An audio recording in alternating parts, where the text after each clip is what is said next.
Quem controla o saber, controla o poder. Mas e o contrário, será que também vale?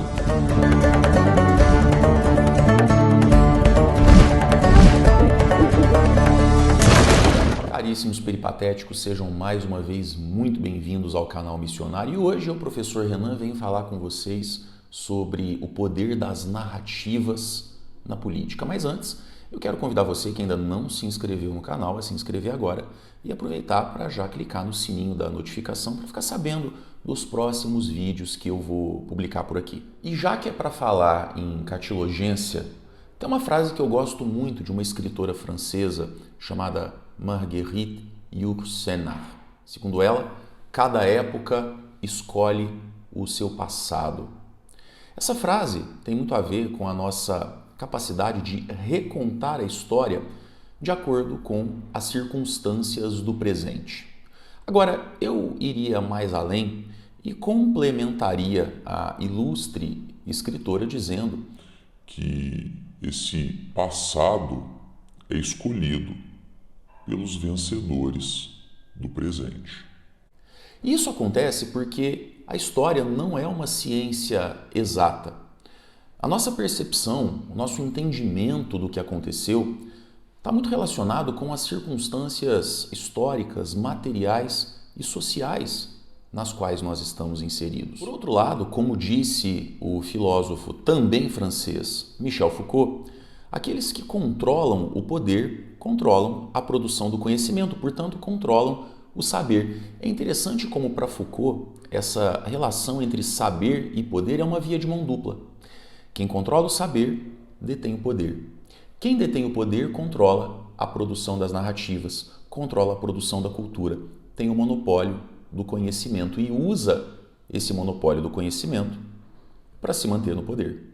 Não foram poucas as vezes na história da humanidade em que o controle das narrativas foi utilizado com fins políticos. Um bom exemplo, e que eu gosto de mencionar sempre, é o das hagiografias. Hagiografias são aquelas histórias dos primeiros santos, dos mártires do cristianismo primitivo. A grande maioria dessas hagiografias, dessas narrativas santas, é mais ou menos de até o século V da nossa era. Naquele tempo, a igreja era ainda uma instituição jovem que lutava para se estabelecer, para se tornar aquilo que ela seria mais tarde durante a Idade Média, a instituição mais forte e poderosa da Europa Ocidental. Mas para isso era de fundamental importância a construção de uma narrativa que apresentasse a igreja como uma organização vitoriosa, apesar de todos os sofrimentos e perseguições que ela sofreu. Uma organização que construiu a sua glória sob as bênçãos de Deus e sobre o sangue dos primeiros mártires. Isso tem inclusive um fundamento psicológico, afinal de contas, a vitória sobre o sofrimento, a vitória sobre a perseguição é sempre muito mais bonita, muito mais romântica e celebrada do que uma vitória comum. A vitória que se obtém sobre a adversidade gera sempre muito mais impacto, atrai a atenção do ouvinte. Agora, por outro lado, também é fato histórico que muitos cristãos até o século IV da nossa era foram perseguidos. Não existem estimativas exatas, mas os dados mais rasos falam que pelo menos 10 mil pessoas foram mortas pelas autoridades do Império Romano nos primeiros 300 anos da história do cristianismo devido à sua fé, o que é um número bastante alto para a época.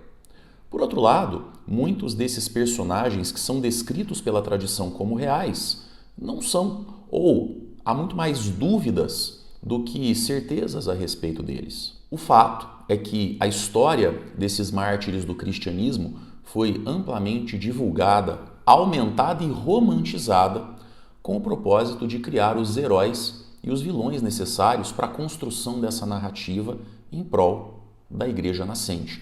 Um dos exemplos mais famosos é o de São Manuel da Pérsia, um diplomata que, segundo a tradição, foi martirizado por ordem do imperador Juliano, o apóstata, que reinou no Império Romano no final do século IV. O que se sabe sobre o imperador Juliano é que ele foi um grande estudioso. Dedicou boa parte da sua vida à filosofia antes de se tornar imperador. Mas ao assumir o trono, ele decidiu restaurar o antigo paganismo, numa época em que o cristianismo já era a religião de uma importante minoria, com membros inclusive na aristocracia e na família imperial. Alguns anos antes, inclusive, o tio dele, o imperador Constantino, havia legalizado a religião cristã, encerrando o ciclo das perseguições. Por ter negado uma religião que já era uma religião forte, ainda que minoritária, com elementos dentro da própria família imperial, Juliano ficou conhecido como o apóstata, o praticante da apostasia, ou seja, aquele que nega a fé.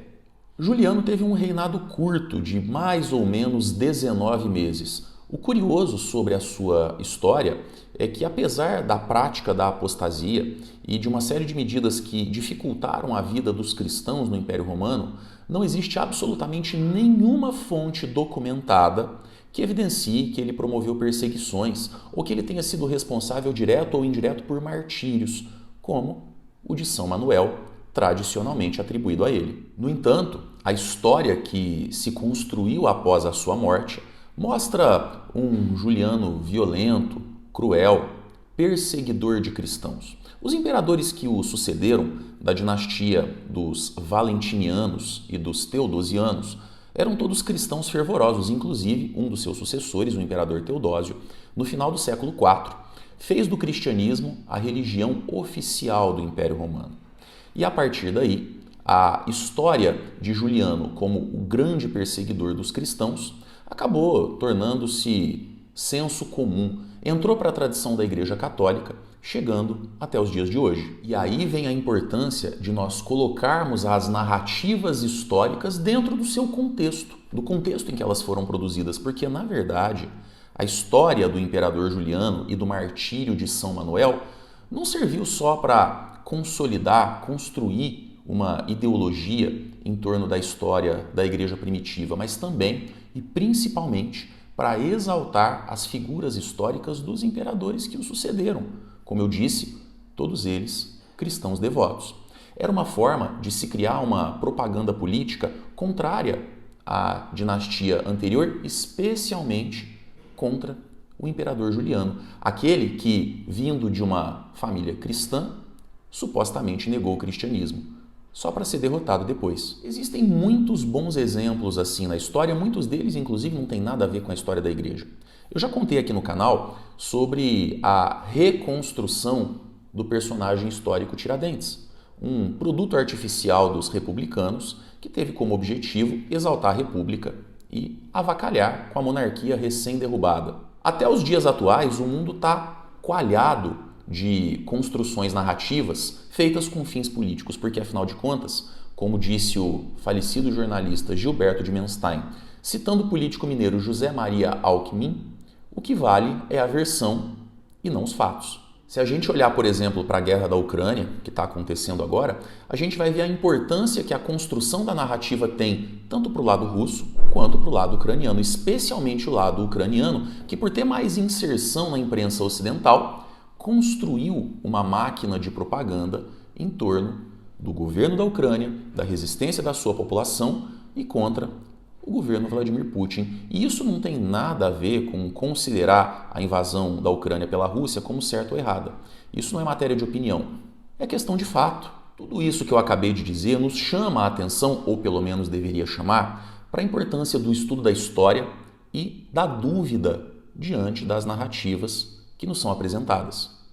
O conceito de pensamento crítico, que na verdade já virou um chavão no senso comum, muita gente fala, mas pouca gente entende o que é, passa necessariamente pela dúvida, tal como ela nos foi proposta e defendida pelo filósofo francês, olha a França aí de novo, René Descartes, lá no século XVII. Segundo ele, nós só podemos confiar em uma ideia que sobrevive à dúvida mais obstinada. A questão é, nós estamos intelectualmente preparados para duvidar? Se você gostou desse vídeo, curta, compartilhe e me ajude a divulgar minha missão, que está só começando.